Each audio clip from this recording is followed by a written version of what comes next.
Hello, hello, hello, everyone. This is your host, Dr. Lynn J. Yes, it's your girl again here as we are here every Wednesday at 3 p.m.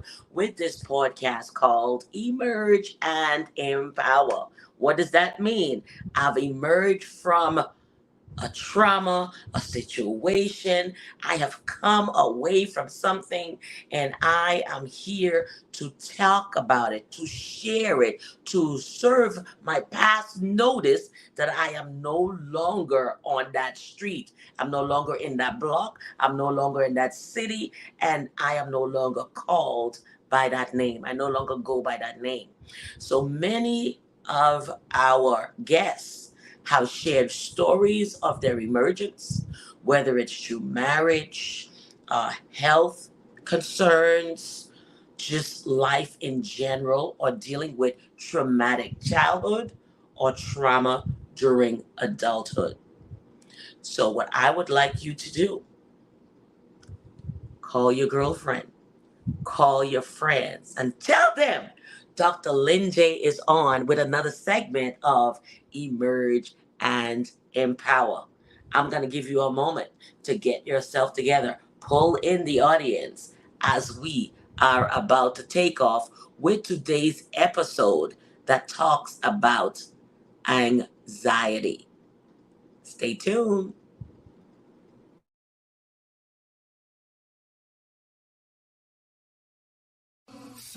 Welcome to Emerge and Empower, the podcast where we delve into stories of resilience, triumph, and personal growth.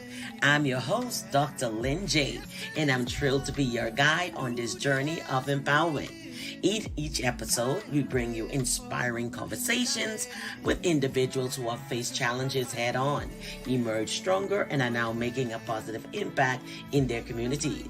Whether it's overcoming adversity, pursuing passions, or navigating the twists and turns of life, our guests share the valuable insights and lessons.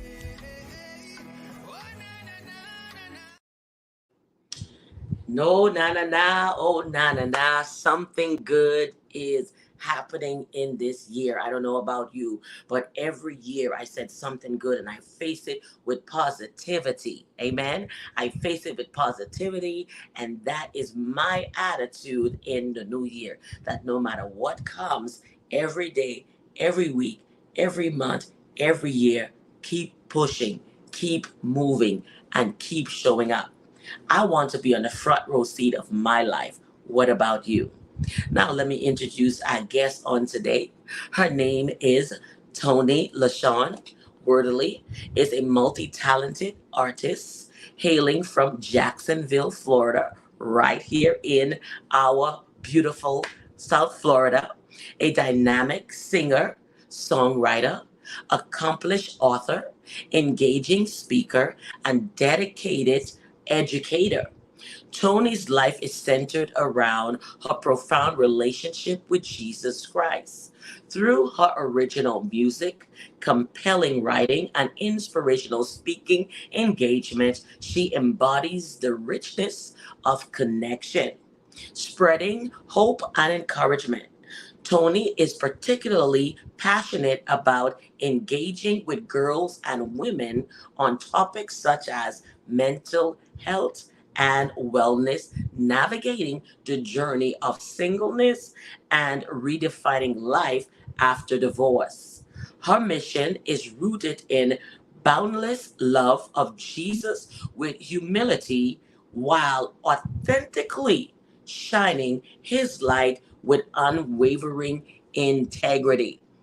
I would like for you to welcome Toni to the podcast at this time. Ooh, Hello, welcome. everyone. Hello. Thank you Welcome, for having Toni. me. Yes, welcome to Emerge and Empower. We're excited to hear what your experience is and what God has gifted you, and you have turned your pain into purpose. Now, we live in a society where we might not talk about anxiety. We don't talk about a lot of things. We think it's taboo. And if somebody go through it, we tell them get over themselves. We find all kind of things. We tell them to go pray, yada, yada, yada, yada, yada. Now, y'all know me. I'm not on about cliche. All right. I don't like people hitting with cliche. Why don't you just do? Yes, I know we do have to pray, but there are things that we used to also have to do. Not everything we can just pray them out. We have to walk people through the process.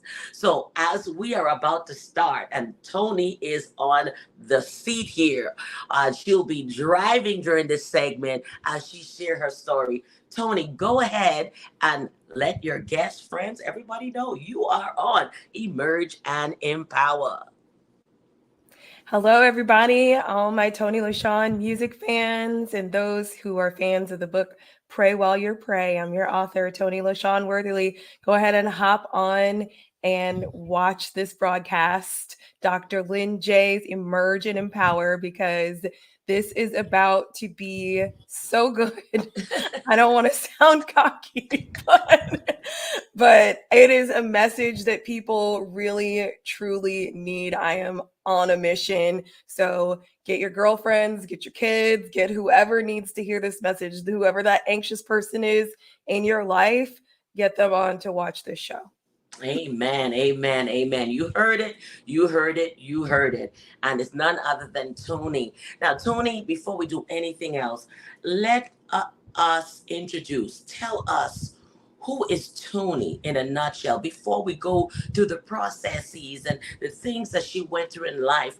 Let's start with Toni, the little girl. What did Toni want to be growing up? When I was a little girl, for most of my childhood, starting at about age 8, I wanted to be an attorney. And in addition to that, I wanted to be a wife and I wanted to be a mom. That was my dream from childhood. And I carried that dream all the way through high school and all the way through college and into law school. That is who I wanted to be. There was one brief year in there where I took a break from that dream and I wanted to be a rock star and a fashion designer. And if I'm being honest, I'm kind of doing those things right now, but we'll get into that later. That is so cool. I don't think I've ever, you see it on commercials or you see people on TV say, yeah, I wanted to be a rock star, but to actually meet someone in person in another in the embodiment of Toni who says she want to be a rock star, I'll say rock on, rock on. That is so fun, and that tells me that you are a bubble person. You're bubbly. You have laughter. You have joy. Now, was it always so? Because we're gonna get into this here. Was it always so? Were you always confident? No, absolutely not. Um, I grew up as a kind of an antisocial child. Hmm. It's the famous stories of me screaming my head off if anybody was trying to deal with me except for my mom when I was Hmm. little are rampant throughout my family. There's plenty of picture proof of me just like wriggling and screaming if anybody was trying to hold me but my mom. Hmm. And then even throughout like elementary school and middle school, junior high, I did not have a whole lot of friends. When I did get friends, I tended to be bossy. We would call that leadership now, not Yeah. not bossy, but I tended to want to run the group and construct it in the way that I wanted it to go. And I know that that was now looking back, that that was as a result of my insecurities and Right. my lack of confidence. Hmm. So, that I have not always been a confident person. It's interesting for you to call me bubbly. That is such a recent part of my personality. Um, I have been, I've noticed it more and more. I'm so introverted. I am a shy introvert. I'm like the textbook for introversion. Wow. But when I'm talking about something that Right. I'm passionate about, or when Yes. I'm with the people that I'm comfortable speaking Right. with, then I feel like that's when my real true personality Well, I'm comes glad you're out. comfortable with me on the show because what I saw was I'm happy. I'm loving life. That's what I saw, and Yeah. and that's what I pulled on, and I believe that we all have all of these in us. God created us to have all of this happy, joy, everything. every every emotion we experience. Some people just are more so, you know, Right. upfront.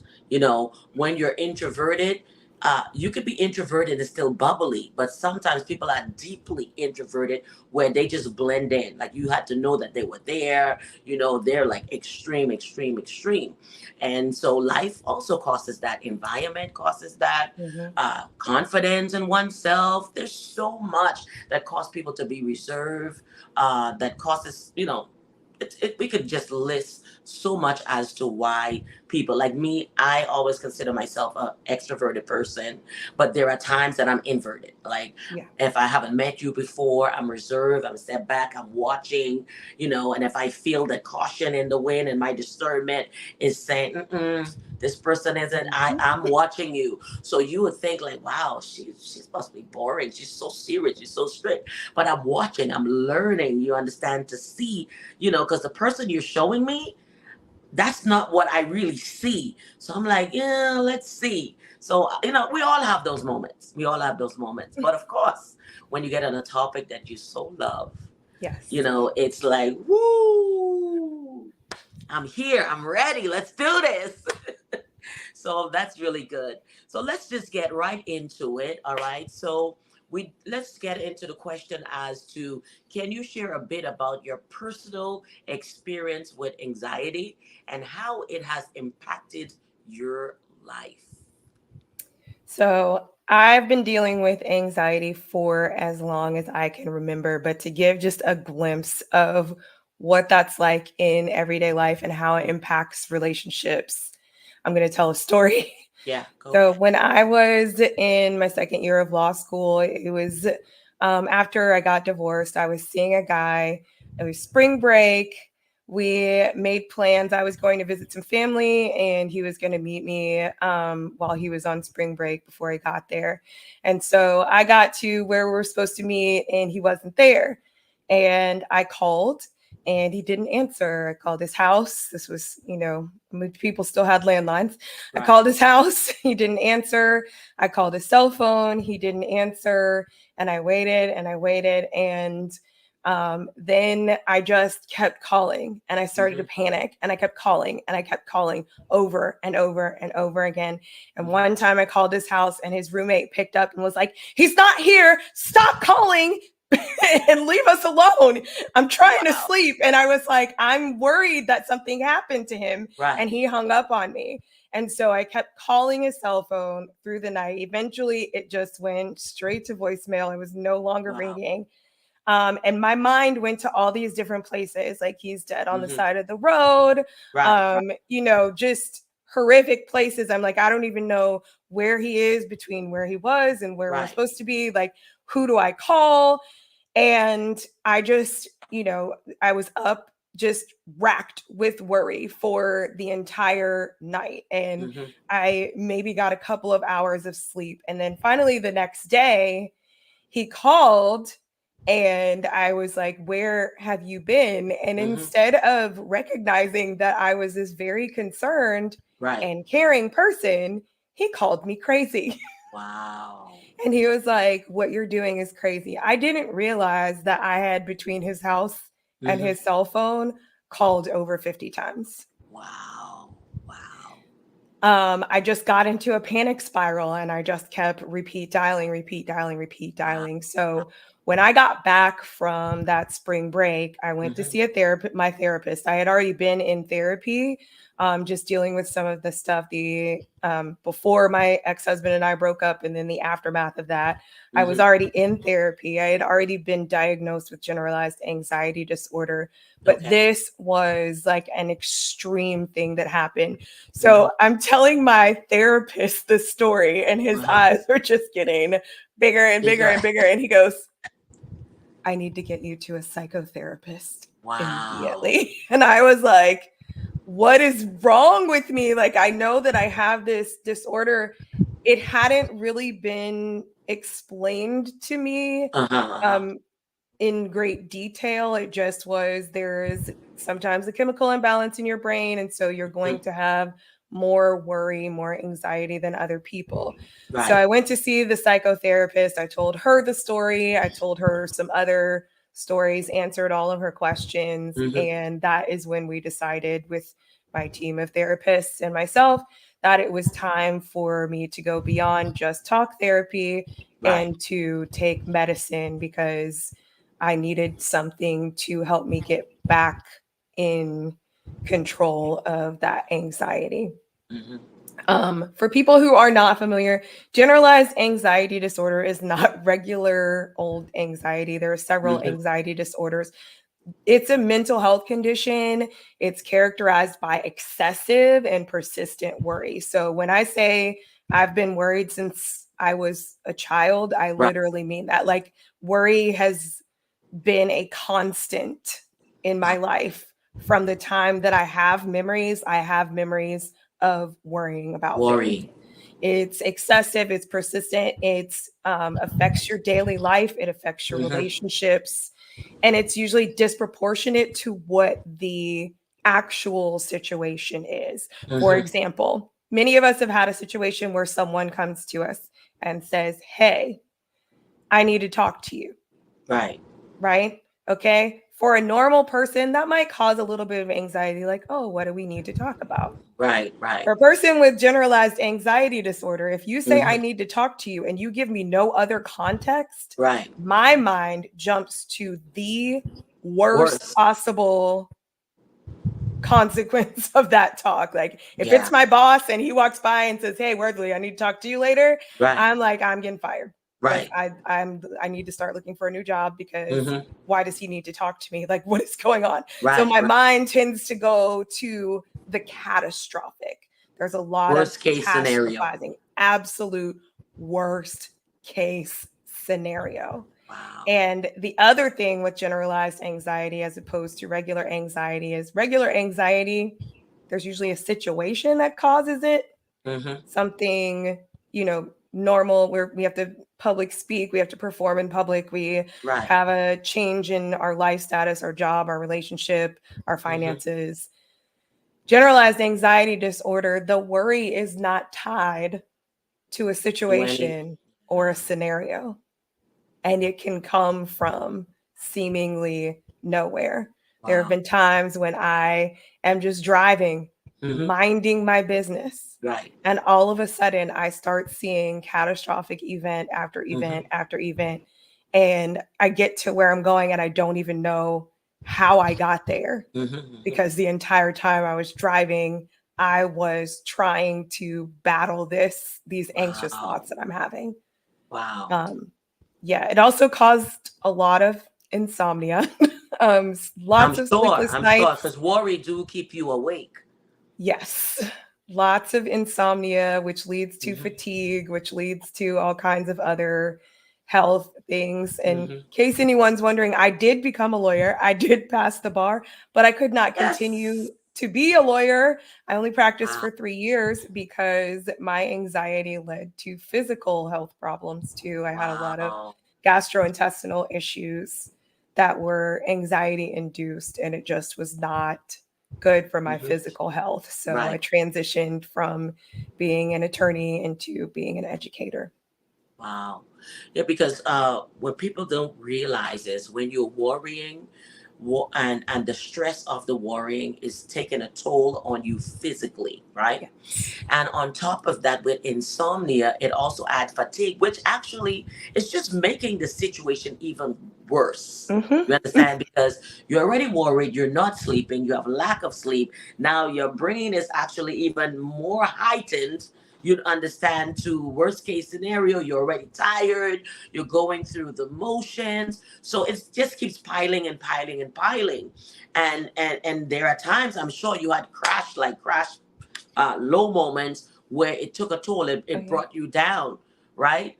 And so, yeah, and that's why we see where the Bible talks about be anxious for nothing, because Yeah. anxiety is worry, and worry adds sickness, and sickness brings another problem, and it just keeps going on. One thing, it's like a domino effect. It keeps going and going and going. So let's talk about some of the misconceptions about anxiety that you have personally encountered? So the misconceptions. One is anxiety is just being nervous. Mm-hmm. They are not the same thing. Yeah. Okay. Yeah. Anxiety, nervousness is a symptom of anxiety, Right. right? That you're nervous about something. And I often tell my students, I'm like, if you're not nervous before you're doing something, I don't know that you really care about the outcome of that thing. Like everybody should Right. experience like some little level of nervousness. Right. Anxiety is not nervousness. Mm-hmm. Anxiety is telling you something terrible is going to happen, Happen. and not, oh, I'm going to embarrass myself in front of the class. Like, I'm going to Right. pass out. I'm going to faint. I'm going to hit my head and I'm never going to gain consciousness again. Mm-hmm. My parents Mm-hmm. are going to have to Yeah. decide whether or not to pull the plug on me after I hit my head on the corner of the table because I passed out because I was nervous about speaking. That's anxiety. Nervous Yeah. about speaking with butterflies in your tummy, that's normal. Right. Everybody gets that, right? Mm-hmm. Okay. Mm-hmm. Another one is that anxiety is a choice, or that it's a sign of weakness. It is not a choice. It is not a sign of weakness. No. Anxiety disorders, if a person has an anxiety disorder, there are so many factors that go into Mm-hmm. that. There's biological factors, there's Yeah. environmental factors, there's psychological factors. And so it's not that the person is just choosing to be anxious, but I will say, Mm-hmm. there is healing. It's available if you want it, and you have Right. to acknowledge That's the that you first. need that before you can get to that step. Mm-hmm. Another thing, people think that anxiety is visible, like that you can see it, that it is, it's fidgeting and it's panicking and it's breathing quickly and it's whatever. Um, I was having panic attacks like for a Mm-hmm. very long time before I even knew that that's what you called them. Right. It sounds crazy to say now, but I went through a vast part of my life thinking that I Mm-hmm. had a heart problem and did not tell anybody, Wow. because Wow. I would get these like heart palpitations where my heart was beating Mm-hmm. so fast it felt like it was skipping beats and I couldn't Right. catch my breath. And I was suffering through that by myself. Well, let me back up a little. Not by myself, because I would pray through it, but I did not, like, You didn't this tell is when I anyone. was a teenager. This is when I was in college. I didn't tell my parents. I didn't Mm-hmm. tell the person that I was dating at the time. I didn't tell my siblings. I just was like, here I am thinking I'm having a heart attack and I'm Right. 18, 19 years old. But once it subsided, then I kind of sat back. Right. Nobody can see that from the outside. Nobody can see that your chest is so tight that you can't breathe. And more Mm-hmm. so than that, nobody can see these thoughts that you're having Right. that are paralyzing you. What people see from the outside is, and I've gotten this a lot in my life, and it doesn't help that I'm introverted, is, oh, she's uppity and she's standoffish and she's aloof and she's, this or that adjective or synonym of Right. being antisocial. And it's not that, it's that I am in a constant conversation in my head. Mm-hmm. There are so many times, like I explained with the driving, that I don't even know what's going on around me. So outside, you might see standoffish, aloof. You might see what is where I am now, which is high functioning, Right. which you may think absolutely nothing is wrong in my life, because for certain parts of my life, that was my goal, to make sure that no one knew that anything was happening with me. So I Mm-hmm. was a perfectionist and I was a people pleaser, and I wanted to make sure that on the outside, everything looked amazing, because on the Right. inside, things were going absolutely crazy. Mm-hmm. So those are some of the things that people um, think of anxiety, like you're just nervous, you're choosing to be that way, you're weak, you don't look like you're anxious. Right. Like, you have no idea what's going on in Exactly. somebody's Exactly. brain on Mm-hmm. a day-to-day basis. I Yeah. have to remind myself of that. I mean, I'm around teenagers 5 days Right. a week. They say something and I'm ready to just like snap back. And then I had to take a step back and think, okay, what is actually going on in their Right. mind? Or they do a certain behavior. And I'm like, why did they do that? Right. Right. Like, what is actually Hmm. causing that?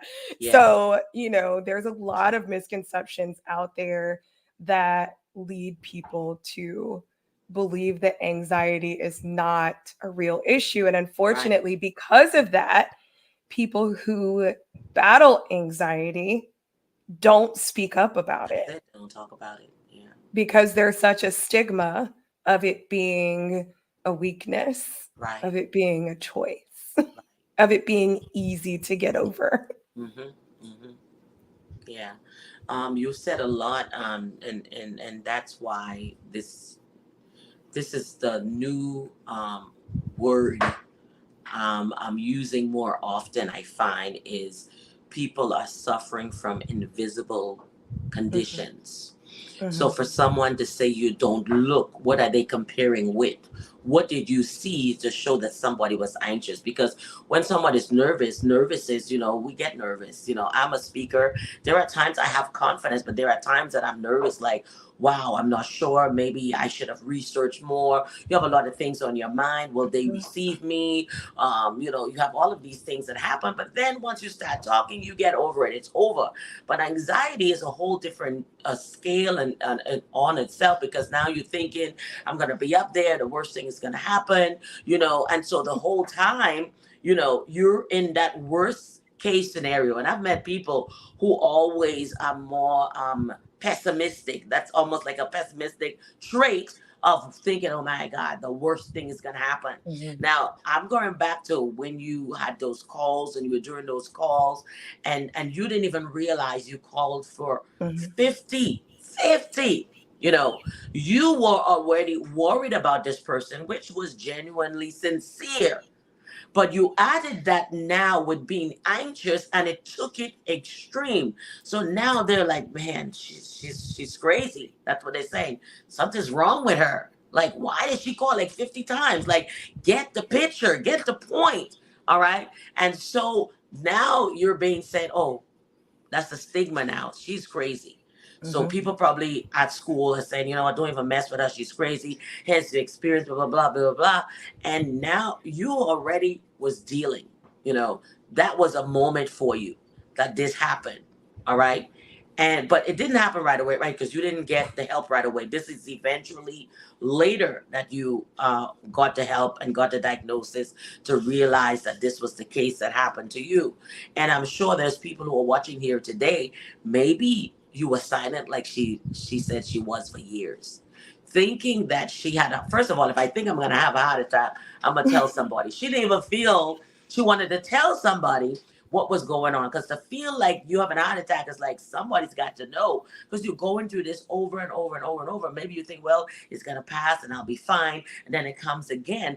But again, you still even afraid to tell that something is going on, because now the fear would not only be, okay, then if I have a heart attack, then I have to go deal with the symptoms and the mhm. doctors. And so you thinking everything is, you taking it worst case scenario. I'm just like, yeah, let me just keep this to myself, Yeah. you know, and I all don't this want to be a while, burden on anybody. right, That's the right, other thing is right, the constant fear that you're going to become someone's burden. right. And I didn't want to be a burden on anyone.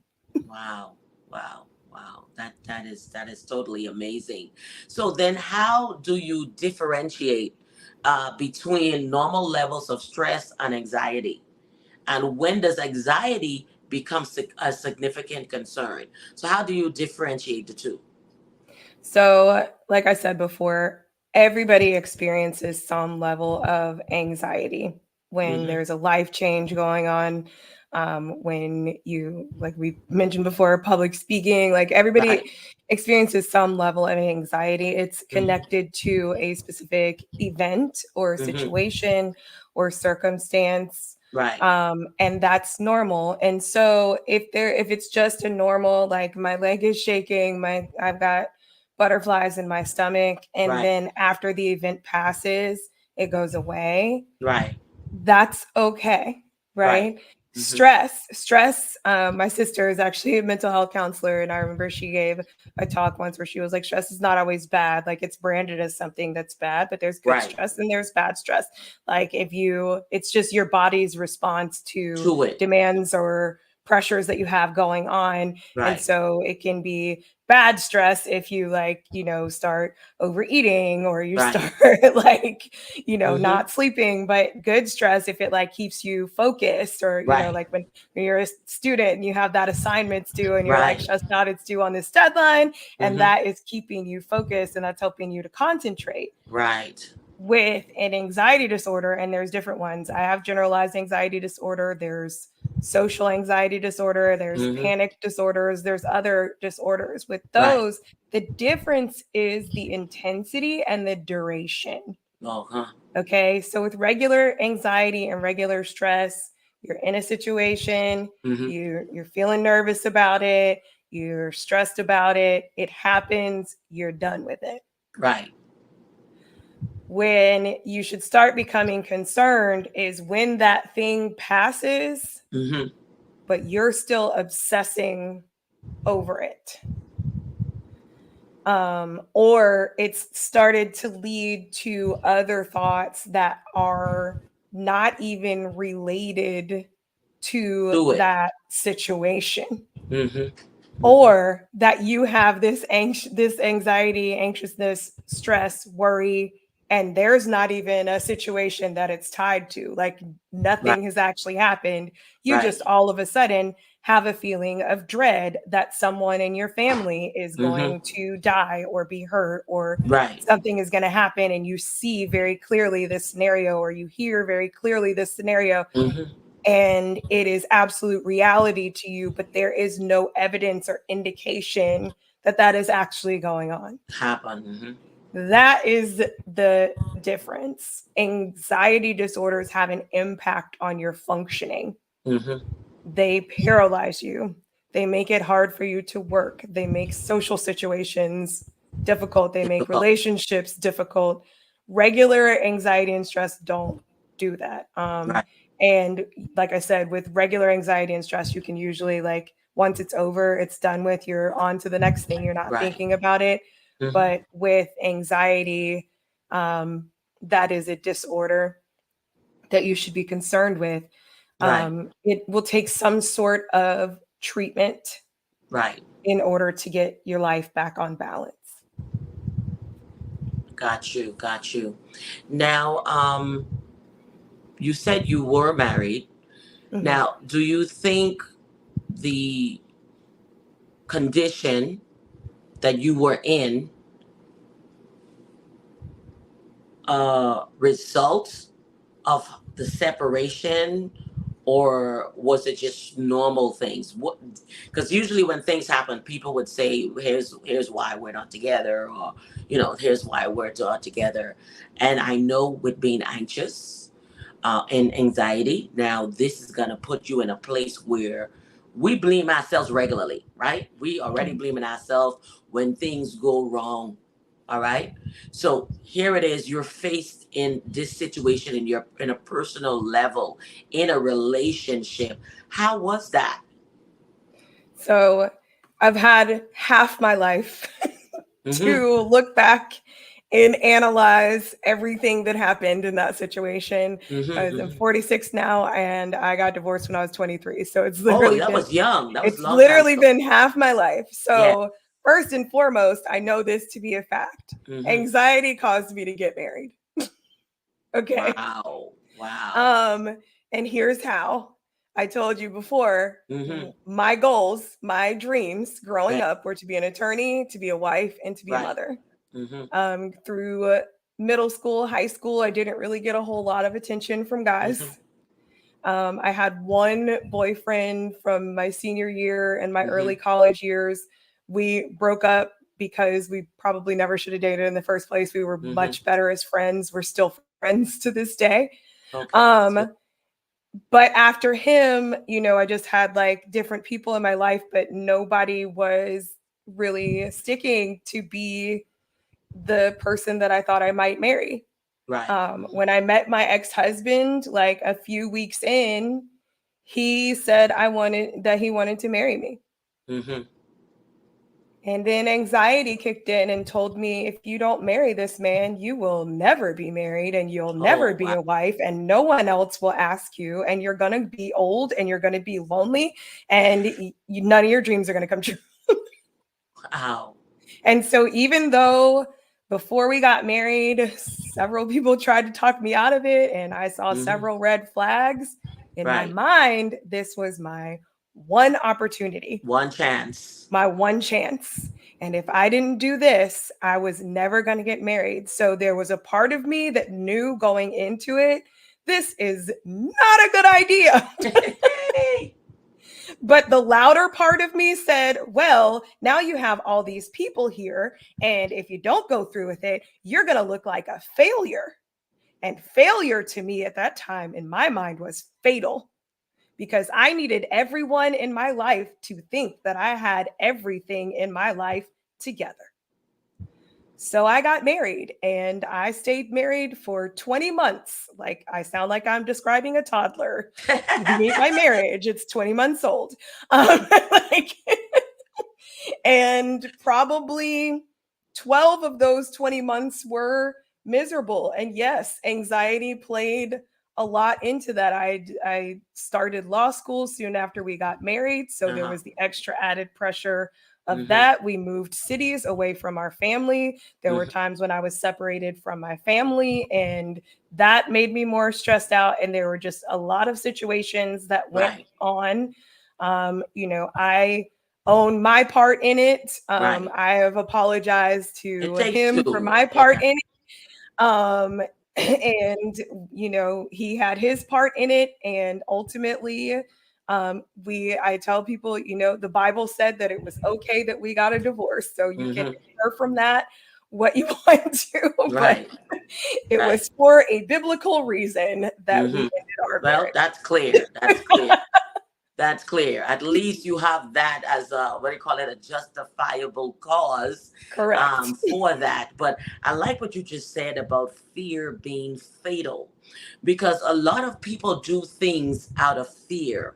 All Mhm. right. Some people get married just with the same scenario that you just used. Well, I might as well get married. This might be the only person who ever loved me, or the first person who ever loved me, the first person who ever showed they care, so I better do right because I might not have the chance. Now, it's just more extreme for you because you had anxiety. So it seems like it's going to happen or else it's never going to happen. But a lot of people have done things out of fear of tomorrow, fear of the unknown. I don't know will it come, right? I Mhm. don't know what life turn will be. And as you say this, I'm pulling from it personally, because why do I say that? I've gone through a traumatic childhood, right? All of my life has been trauma after trauma after trauma. So by time as I'm 13 years old, everyone who ever showed that they cared for me hurt me, Mhm. right? That's just how it went. So, of course, the first person who came into my life that showed that they care and everything, I'm like, okay, this is it. Because it was fear of, I better hold on to this because I don't Mhm. know what tomorrow is going to bring. Now, the first couple of years, almost the first 20 years, like I say, it's faith, faith, faith, faith over fear, faith over fear. It kept being faith over fear, faith over fear. Took me through 20 years. Year 22, I'm like, wait a minute. I did this out of fear. And now I'm here. It's not like we're Mhm. rhyming, but now Mhm. I'm here and I'm dealing with this. And I'm looking at all the wrong reasons, all the things that was in my head logically to make it be so. And I realize I'm not living. So fear is fatal because it Mhm. causes us to make decisions and we justify those decisions. All right. For you, you justified it as, you know what, that's might be it. It's over. It's done. So for you, it was the end. Like, this is it or not. There's no other chance. There's no other opportunity. You understand what I'm saying? So there are people on here, and I hope this is helping you because you've been operating from a place of fear all of your Mhm. life. Mhm. Therefore, it is necessary to come from that place, because God never created us to be in the place of fear or operating out of Mhm. fear, when He wants us to move joyously without anxiousness, nervousness, any of that, because we love to quote, "For I know the plans I have for you." If we listen to the plans, none of it is about fear, anxiety, all of the things that we put up with. He wants the best, all Right. right? The best for us. So I'm glad that you shared that. The reason why I asked that question, because viewers are going to say, well, she was married, maybe that's what pushed it. Yes, you had those situations going on, but in truth, the biblical reason was in the end really what it was. Okay. And we have to take part in the parts that we have. I had a Mhm. earlier segment where the women said, "I'm going to own up to my part, what I did, what they did, and all of that." And I'm glad that you look back on that and see that. But in the beginning, when you were looking back, even though it was there, how was the looking back? Because now you're years later. In the Right. beginning of looking back, did that add more to how you were feeling already? So in the beginning, when I was looking back, Mm-hmm. mainly what I felt was I never should have done that. Mm-hmm. Mm-hmm. And so then that added another level of anxiety that now, Mm-hmm. because I did that and because I feel like I got married in Mm-hmm. disobedience to what God's will was for my life, because I that wasn't his best for me. Mm-hmm. Um, then I started to feel like now I've messed up the plan. And I don't know if I'll ever be able to get that back. Right. And I'm never going to have that life that I saw myself having. So that same fear just Mm-hmm. crept right back in. Right. When you were talking earlier, I was thinking, I've heard my pastor say it, and I don't know if he got it from somewhere else, but Mm-hmm. when people are depressed, Yeah. it's usually because they're focused on the past. Yeah. And I've definitely dealt with my seasons of depression. I'm grateful that that is not a mental health issue that I have to deal with regularly, Thanks be to but God. I've dealt with seasons of depression. Mm-hmm. But when you're anxious, like you said, it comes from fear of the unknown. Yeah. When you're Yeah. anxious, it's because you're hyper focused on the Mm-hmm. future and trying to predict and trying to orchestrate and trying to Right. coordinate the best outcomes. Mm-hmm. Well, where does that come from? It Right. comes from I must not trust God. Yeah.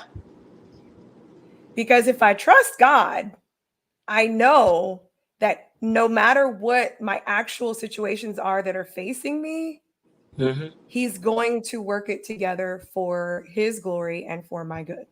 For your good. Right?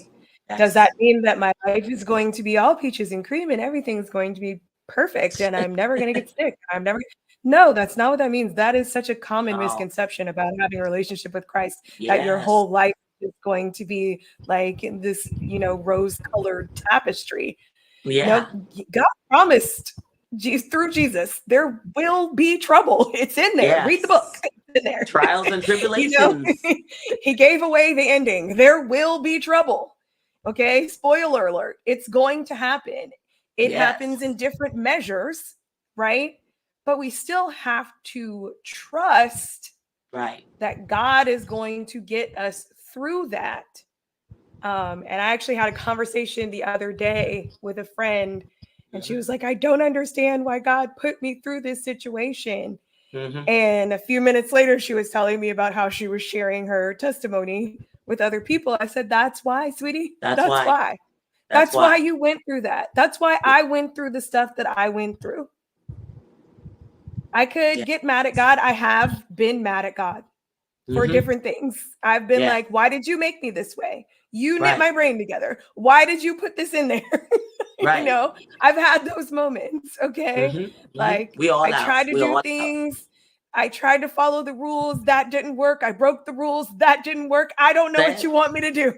Yes. Okay. Yes. Right. But I went through those things because there have been people that have come into my life, person after person after person, Mm-hmm. who's Mm-hmm. been hurting in the way that I was hurting, Right. who's been suffering in the way that I've suffered. And Yes. I'm able to share with them Yeah. how God fixed it, That's it. how he brought me out, That's how it. he helped me to get to a place where I could admit something is wrong Yes. and I need healing and I need you and I Mm-hmm. need to not be scared about what other people are going to think about my healing process. When I Mm-hmm. first started going to therapy in college, I told no one. Okay. One, Mm-hmm. I'm a Christian. Two, I'm black. We don't do that. You can say that again. So nobody knew I was in therapy at first. Right. I just found out from our wellness center that they had free therapy. I was suffering from insomnia. I knew Mm-hmm. something was going on Mm-hmm. Mm-hmm. with my thought life Right. and something needed to be done about it. So I didn't tell people for a long time. When I decided to start taking medicine, I told two people. Mm-hmm. Mm-hmm. And that was just so that they would know what was going on. One of them was my mother. Yes. I just did not, I was so scared of what people were going to think that I was Mm-hmm. afraid to get help. Yes. The fear of So I rejection. just suffered for years and was like, you know what? My brain was telling me, you are weak and you're choosing to be this way, and all kinds of lies. Wow. Wow. Wow. That is a lot there in itself.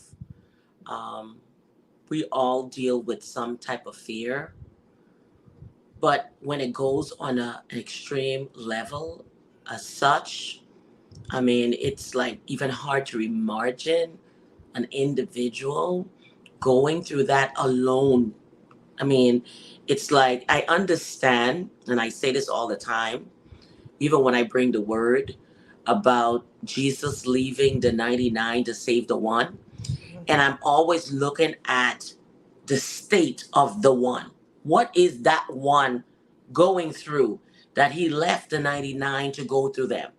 And every day I'm learning there's different scenarios of what this one is going through and why he felt it was necessary to go in. You know what? Because you put yourself in a corner and separate yourself from everyone in fear, rejection.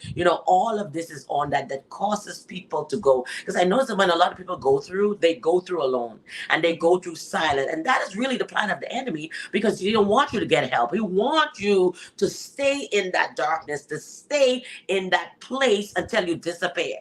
You Mhm. understand me? Because that is the plan.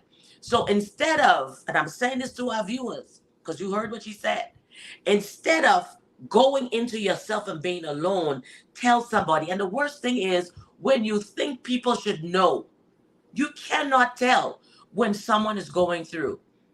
Not everything. Oh, didn't you see the sign? No. There are a lot of people who went through stuff. There weren't any signs. Because Amen. we are So, working very hard for you to not see those signs. exactly. That's the whole thing. So if someone was always, outgoing, hey, I'm gonna see you, and I can understand where you went back when the person said that they were showing up and they didn't show up, because now you cared so much to understand what was going on, so that you can make sure, find a, hey, can you find out if so and so is okay? Because everybody needs somebody. Mhm. Period. Even if someone was to be buried into the ground in the cemetery, you need somebody to put you in the ground. We all need somebody at every point of our life. And going through it alone is not the way to go. It's not the way to go. Mhm. All right. I know some people say, I don't want to know because I don't want people's pity. I don't want this. I don't want Mhm. that. There's so many reasons why people are not. But again, it is good. Like you were saying, there's bad stress and there's good stress. I'd rather have the good stress because they care, because they acknowledge, because they're checking in on you, right? Yes. So let's talk about some of the practical strategies, for example, techniques that the listeners can use to manage anxiety on a day to day basis. What did you do? Let's talk about some of the practical things that you can do to manage anxiety day to day. So this has really been a recent development in the last 6 months, Mm-hmm. since meeting my new therapist. I talked to Jesus, I talked to my mom, I talked to my sister.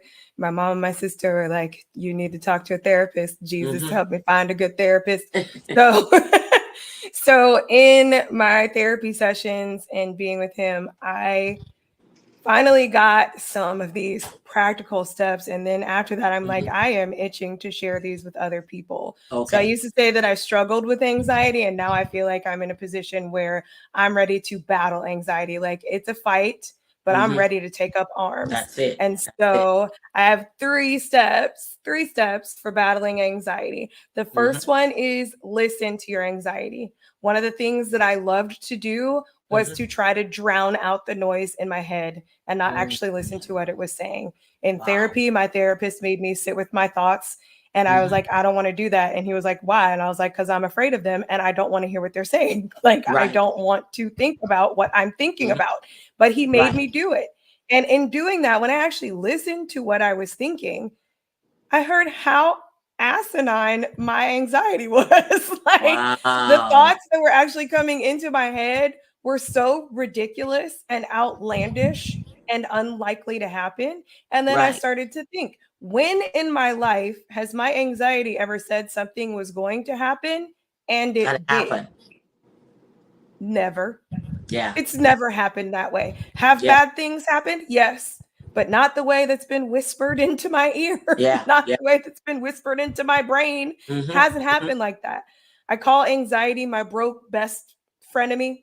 Not exactly a friend, not exactly an enemy. It's Right. always there, like Friend it's of me. constant, like a friend, right? Yeah. But literally contributes nothing and costs a lot. So it's like a boat broke best friend, Right. right? Right. So I have to listen to it, because if I don't listen to it, then I don't notice how ridiculous of scenarios it's coming up with, how Mm. extreme the scenarios that are it's coming up with.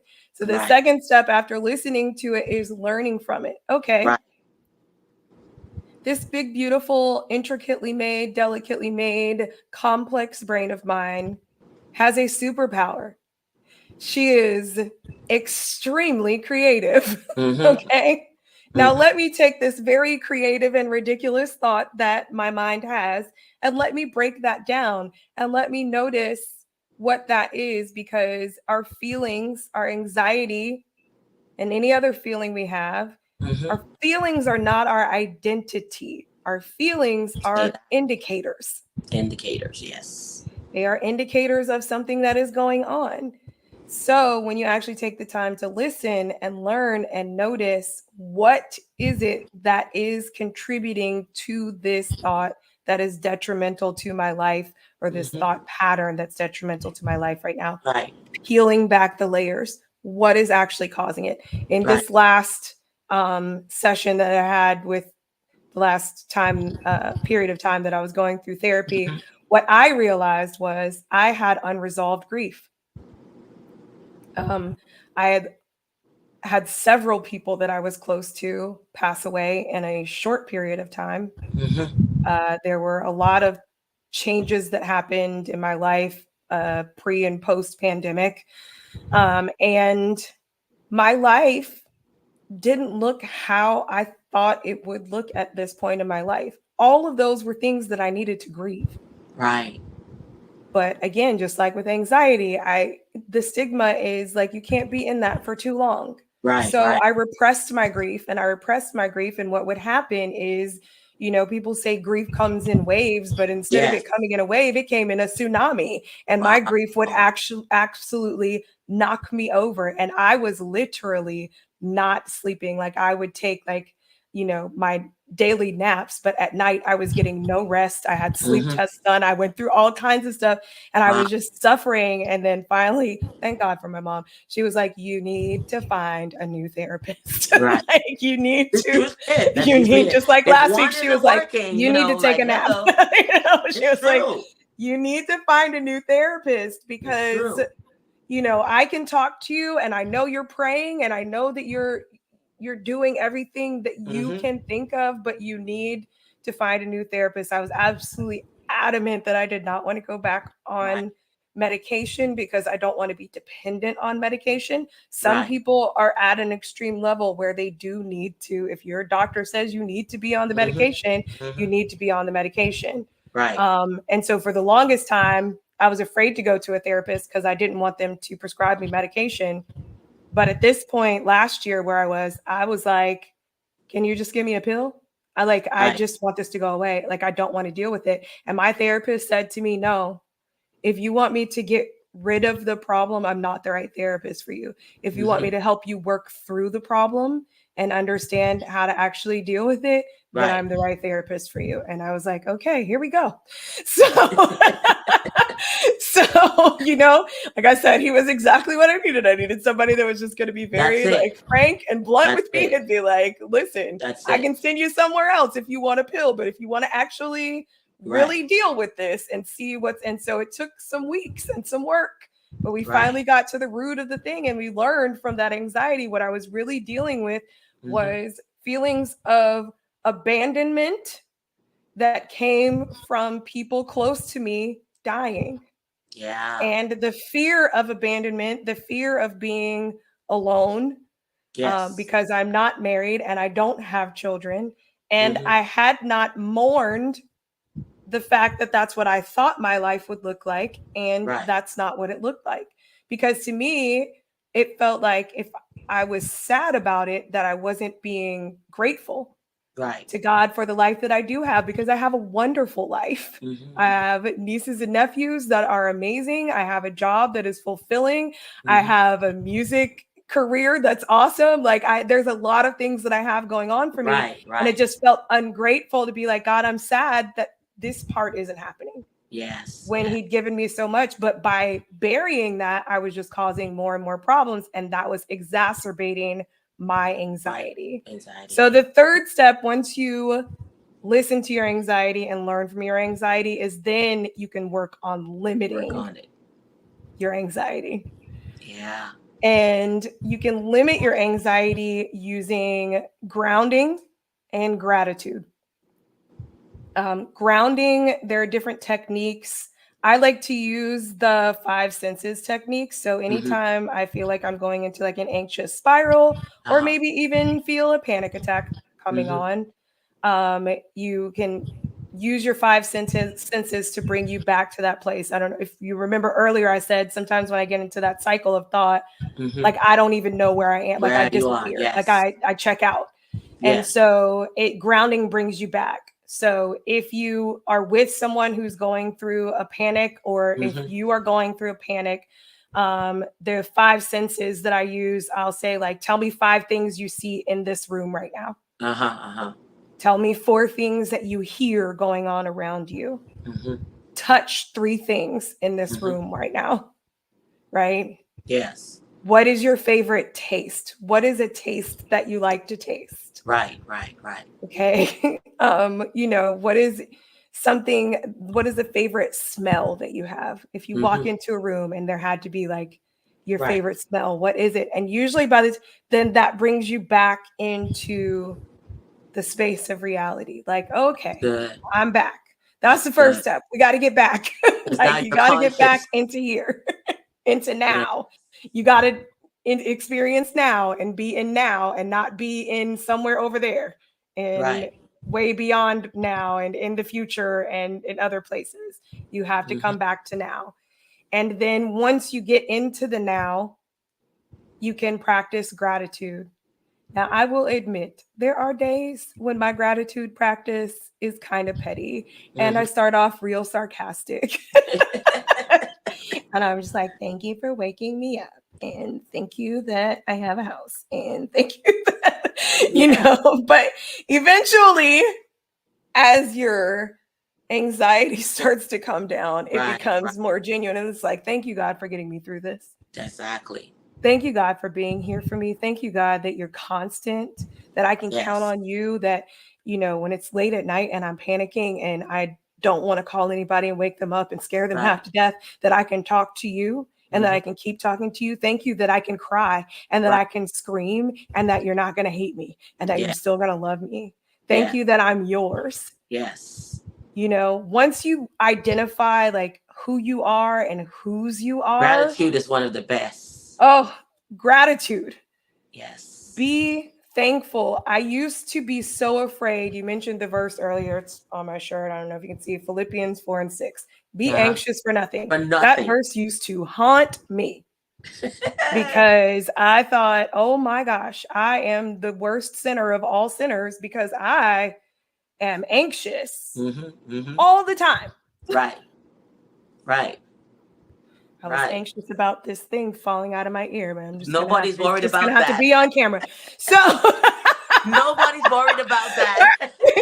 so I was concerned because I was anxious all the time and I would just hear that over and over again. Be anxious for nothing. And I was like, oh my gosh, Lord, forgive me because I'm anxious all the time. All these Right. things worried. I'm having all these worried thoughts. And this is why it's so important to know the word for yourself For yourself. You must have enough. and not just what you hear, because you hear people say, be anxious for nothing, but there is more to There's that more verse. to that. Yes. There's more to that, but there's a but there. It's like, oh, wait. Yeah. Okay, where are we Yeah. going with this? But in everything, And everything. with prayer and thanksgiving, Mm-hmm. make your requests known unto Known. God. Make your Yes. requests known. Everything, Everything. like Everything. everything, all the things, the big things, the small things, the Mm-hmm. things that you don't tell anybody With else. You don't tell anybody. your best friend. You don't tell your mama. God Yep.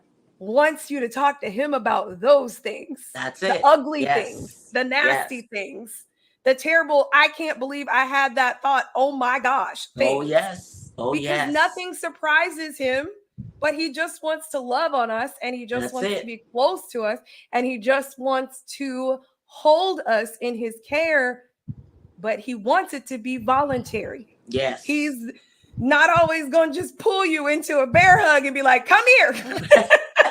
you know, It's and true. that's, It's so I love true. that God. Like he doesn't force us to love Yes. him. He doesn't force us to come to him. It's No. No. voluntary. Voluntary. It's Voluntary. voluntary. And so we have to remember that in everything, that we Mm-hmm. go through, We we can go to must. him. We have to go to him. Yeah. I can testify it's going to keep bothering you until you go to You him. gotta go. You gotta go. Gotta go. You can do like me. You can tell your mama, you can tell your sister, you can tell your best friend. Yeah. Until you go to him, You gotta go. it's going to bother you. You can tell your That's it. therapist. That's it. Until you go to You him, gotta tell somebody. it's going to bother you, right? I Yes. can't Yes. just depend on my mom, my sister, my best friend, my therapist. I Mm-hmm. need Jesus first, Yeah. Yeah. right?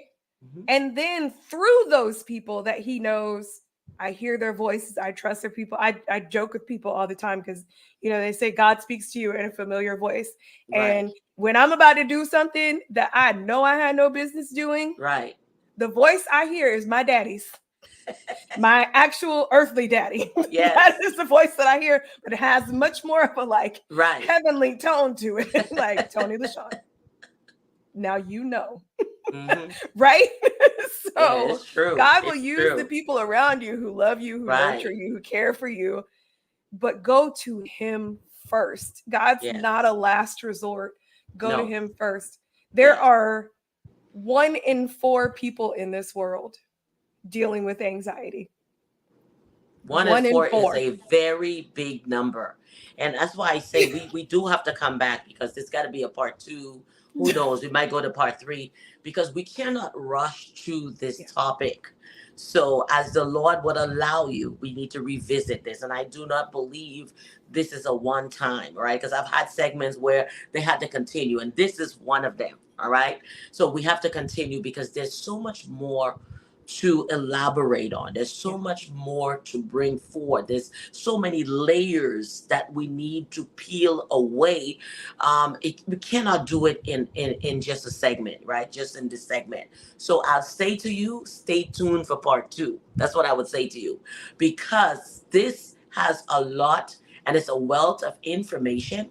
But this is Tony's emergence. Mhm. Now, when somebody has emerged, there are layers that have to come off in order to get to where she is today, that she can talk to you on this podcast. All right. So, Tony, we are going to wrap it up. But before we do that, I want to mention these books that you have here. So, I'll put this first one on here. All right. All right. And this one, let's talk about this book. This is the Don't You Worry devotional and journal. It is based on my song Don't You Worry, which is based on the verse I was just talking about, Philippians 4, 6, and Hmm. 7. Hmm. This is my most popular song. I have two versions of it, but Hmm. this devotional and journal kind of guides you through feelings check-ins and how to Hmm. do them.